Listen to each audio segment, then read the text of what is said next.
We're happy to report a new documentary, One Golden Summer, captures a Chicago Little League's team's rise and fall and lessons learned at Chicago's International Film Fest. A wish granted for a special 7-year-old hockey fan who's overcome health challenges. What the Make-A-Wish Foundation is up to for this little guy. And Medal Monday, the Chicago Marathon runners showing off their hardware after competing in the 47th annual race.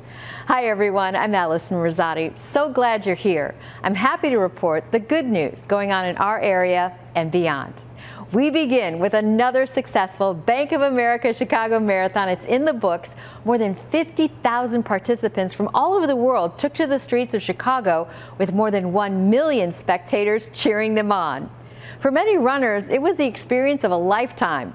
Our Lexi Suter caught up with those who finished the race as they enjoyed Medal Monday. That's right, it's Medal Monday. We are on Michigan Avenue talking to marathon finishers about their experience here in Chicago. So many said the weather was perfect, the energy was electric, and they will be back. The crowds were really fun. I wore my name, Mel, so people kept cheering, "Go Mel!" From the deep crowds to that flat course, marathoners had only good things to say about Sunday's 26.2 miles across 29 different neighborhoods. Chinatown was great. The people was there, energy like crazy all the way throughout the whole time. And mile 26, that last hill was, took me out. So next year, I'll be ready for it. Ronald Pickens isn't the only participant plotting his return to Chicago. That seemed to be the consensus when I asked runners today. Exceeded my expectations, or even far exceeded my expectations. Will you be back? Definitely. Yeah, for sure. Chicago's amazing. We love it. We love the vibe, the energy, the people. It's a lot of fun. More than 50,000 participants signed up for the event this year and visited Chicago from more than 120 countries. The race was very well organized. Yes, of course, it's one of the world majors, and that's why we all travel from all around the world to run it, because it's the most beautifully organized race. What do you think of the race? It's very amazing and easy. And fabulous. For many, it was a bucket list experience and one they won't soon forget. Thank you, Chicago. Thank you for coming out. Thank you for cheering for all of us who've come alone from very far. Thank you. On Michigan Avenue, Lexi Suter, NBC5 News. Congratulations to all the runners. We're happy to report a little boy who has battled a rare heart condition is getting his dream come true. The Make-A-Wish Foundation is making sure this 7-year-old with a passion for hockey will see his favorite team as a VIP. Regina Waldrop with the story. Conquering challenges? 7-year-old Eamon's been doing this since the day he was born. Everything for him has been an uphill battle. He's had to learn how to do everything, and he's done it. He's crushed it. When he was born, it was a pretty quick delivery for a first-time birth. They said that they wanted to take him back to the nursery to pink him up, was the quote, because he was looking dusky. Eamon was diagnosed with a rare heart condition. It's called HLHS, which stands for hypoplastic left heart syndrome.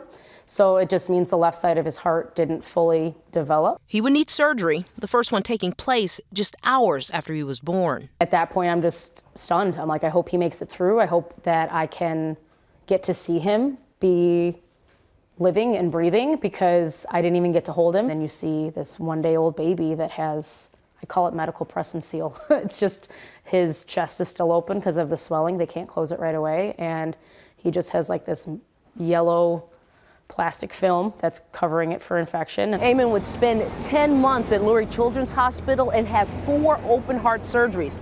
All of this happening before his 7th birthday. 2, 3. I mean, it was a long time to get to the point that we're at, but now looking at it, now he's here and he's playing hockey and is, like I said, doing the things that every parent wants their kid to be able to do. This month, Eamon's wish will be granted by the Make-A-Wish Foundation. A trip to Canada with his family to watch one of his favorite hockey teams, the Edmonton Oilers, in action. I think for him, it'll just be very real when we know the date and we can have a countdown. He is the kid that will take the statistic and just throw it out the window. Regina Waldrop, NBC5 News. So happy for him.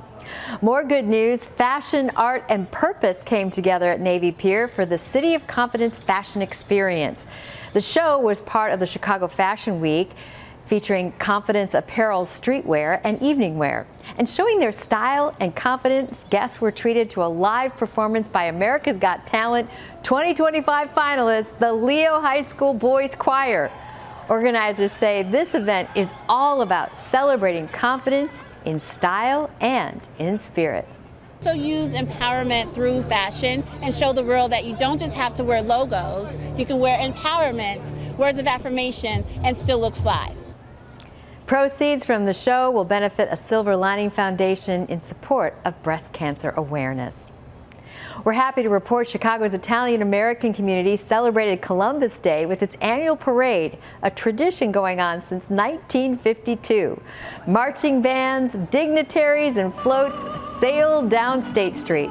The parade stepped off at State and Wacker and then continued south to Van Buren. Big crowds lined the route, enjoying the day. Chicagoans also celebrated Indigenous Peoples Day. For the second year in a row, an Indigenous Peoples Day powwow was held at Evanston Township High School. It was free and open to the public. It included dance, music, and cultural traditions.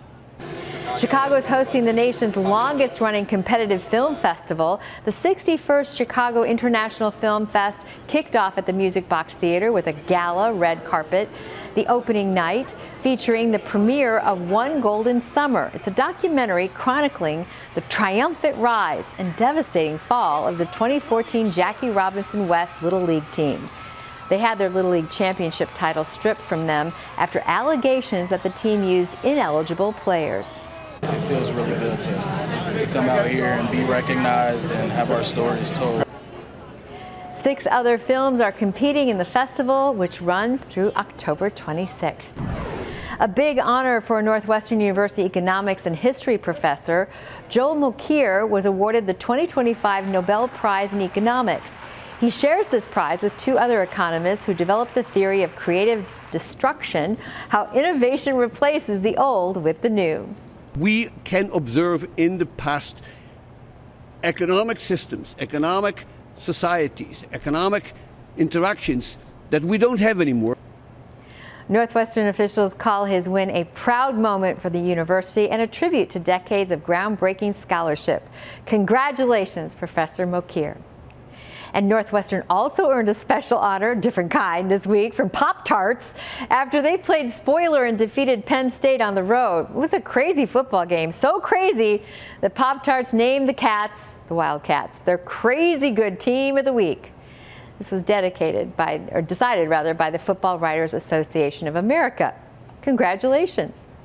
We're happy to report Chicago's International Latino Theater Festival is in its 8th year now. The festival usually attracts people from around the country and Latin America, but this year it's more Chicago-focused. Leanne Trotter with the story.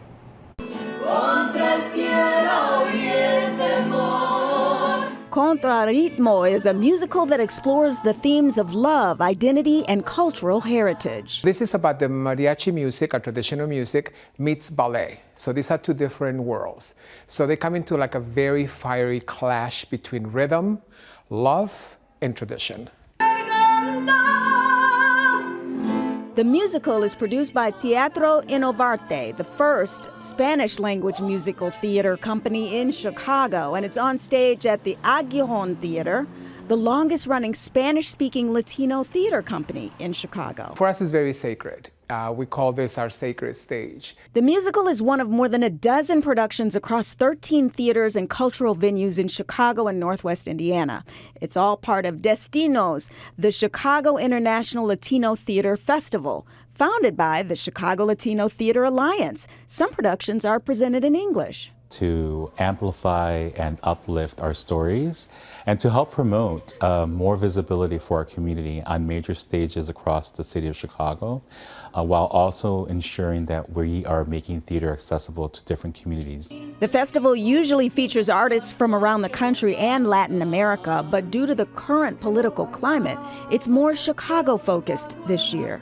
I think now more than ever, our voices matter, but now more than ever, people's presence matters. Come out and support your favorite theater company, help us fill those seats, help us speak up and show up for those who can't. Contra Ritmo runs through Saturday, and Destinos, the Chicago International Latino Theater Festival, runs through November 2nd. Reporting from the Belmont-Cragen neighborhood, Leanne Trotter, NBC5 News. Bravo. 2 thumbs up by Leanne. Thank you. More good news. It's time for Boo at the Zoo. Zoogoers can enjoy a festive fall spirit all month long. Brookfield Zoo offers fun decorations, trick-or-treating, and some not-so-scary thrills. Boo at the Zoo is open on weekdays and runs from 10 in the morning until 6 p.m. on weekends. We're happy to report a Wisconsin farmer takes home the top prize in the global pumpkin competition. Yep, global. Fond du Lac farmer Jim Ford found the giant pumpkin way off. He won it at the Stillwater Harvest Fest in Minnesota. His pumpkin weighed in at a whopping 2,491 pounds. Whoa. The world record for the heaviest pumpkin is 2,819 pounds, which was recently set in England. So I guess we can still get a bigger pumpkin. Definitely a lot of pumpkin seeds there, and a really big jack-o'-lantern. Could take a while to carve that one. Beautiful. Well, thank you for checking out all the good things happening here and beyond. And if you want more good news, Happy to Report airs every Thursday and Friday at 9 p.m. on Roku and Apple TV. And you can watch HTR anytime at NBCChicago.com or on the NBC Chicago app. Thank you again for being here. We'll be back again next week. Happy to report the good news.